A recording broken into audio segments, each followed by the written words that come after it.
Hi,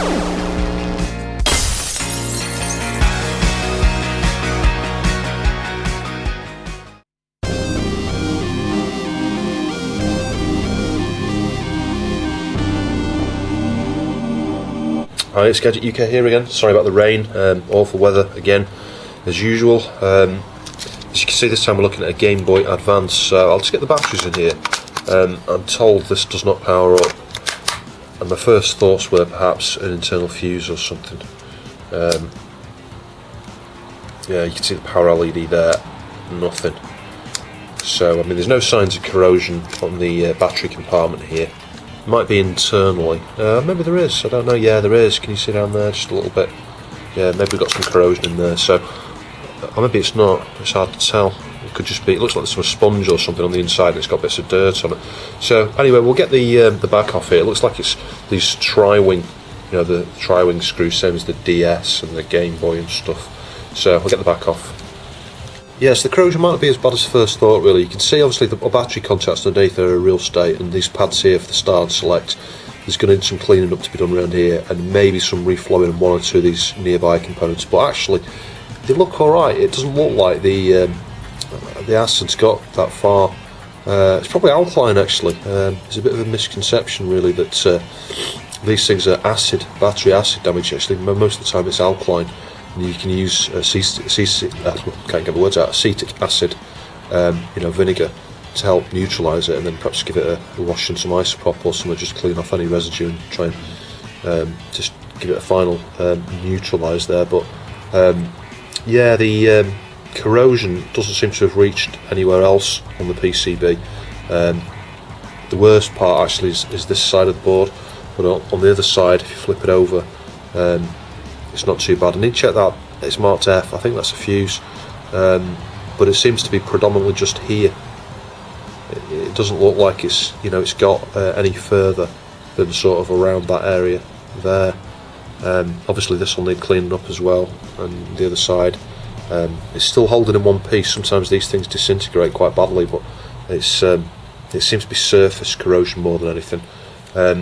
So the only other port of call really on concern is on the screen, because you can see it looks like it's, I don't know, is it baked or eaten itself into this foam here? It looks like it probably has, and just down here to this very edge. So the question is, has it gone into the screen, or has this foam sort of stopped it in its tracks? That's going to be the question, really.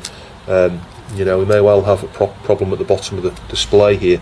So anyway, I'll start cleaning it all up, and we'll see where we get to. Sorry about the rain. It's really, really loud in here.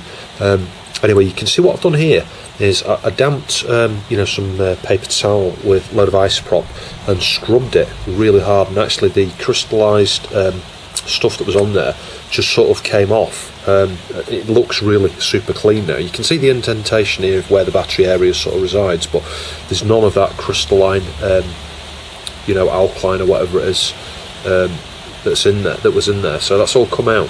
So I'm quite pleased with that. I've cleaned up the buttons, obviously, because there were a little bit of corrosion on these buttons as well. So same thing, isopropyl, some cotton buds. On the main board, I spent a considerable amount of time actually scrubbing this, with a wire brush and sharp metal, things like this, actually, like this pointed device, in order to get all the corrosion off. So, I mean, it doesn't look that great, but the corrosion's all freed up from that area. And then I've heated this area a little bit here, but primarily resoldered them both over this side. It's not as clean as I would like, but the metal's quite eaten away there. So, but it's still making a good connection. As you can see, the thing's holding intact. So that's actually, recoverable. I don't need to replace this prong at all. The thing that I had a bit of trouble with was this switch. I reflowed this switch. You can just about see I've reflowed. There's a fuse down there. That's okay. I've measured that's short. But I reflowed the 4 contacts on the back of this switch and the 2 tabs on the side, and this little resistor, I think it is, down here. But it still wasn't working. The switch was just doing nothing at all, and I spent quite a while then just I sprayed some contact cleaner in there, some WD-40 solvent, to try and do a bit of this, try and get the switch working again. And after reflowing it a few times and getting the solvent in there, just messing around with it. Eventually it started working, and it started working reliably.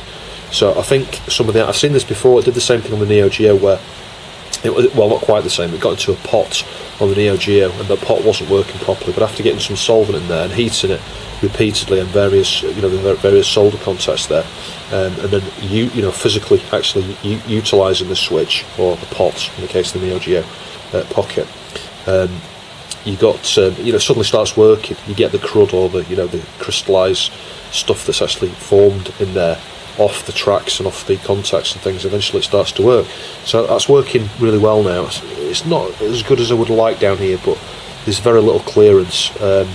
It's not too bad actually. You can see, let's say, when we float these, it's not that bad, and there's very little damage over here, but I had to use the wire brush to scratch this area quite considerably. It doesn't look very clean compared to these pads here, but it's good. You can see it's a little bit scratched, but I've tested this and it works flawlessly, so I'm quite comfortable with that. It's as good as that's going to get. I don't know if I'm going to mention the ribbon. It's one of these, the LCD ribbon when you first take the thing apart. It's one of these where you pull the little flaps up like that. Normally it will be in that position, like that, and you just use a little jeweler's screwdriver or something, just do one side at a time, so both sides are up, and then the ribbon will just come out and you can get this board out. I'll reassemble this now and I'll show you the final result. I'll just load a game up. You can see I'm using a flash cart here. Let's load Super Ghouls and Ghosts. Battery's a bit flat, so yeah, it's giving the warning light there. But as you can see, it's looking fine. There's no issues with the screen. Yeah, it's hard to get it to film in here just because of the light's not very good. There's an awful glare. It's not the easiest screen to see, I admit. They're hard to film these a lot of these LCD games. They really are. And let's see if I can start it. Volume's not very loud on these. They're much better with headphones, I have to admit. I think that's maxed out at the moment, the volume. So let's see if I can get a better shot. There you go. You can see it working. Nearly impossible to film this screen. It really is. The glare from the glossy cover there is really bad. But it's in excellent condition, this. It was about £14 this, which wasn't bad, considering I got two good games with it as well, which is probably worth £4 or £5 each, I would think. Anyway, thanks for watching. I'll see you soon.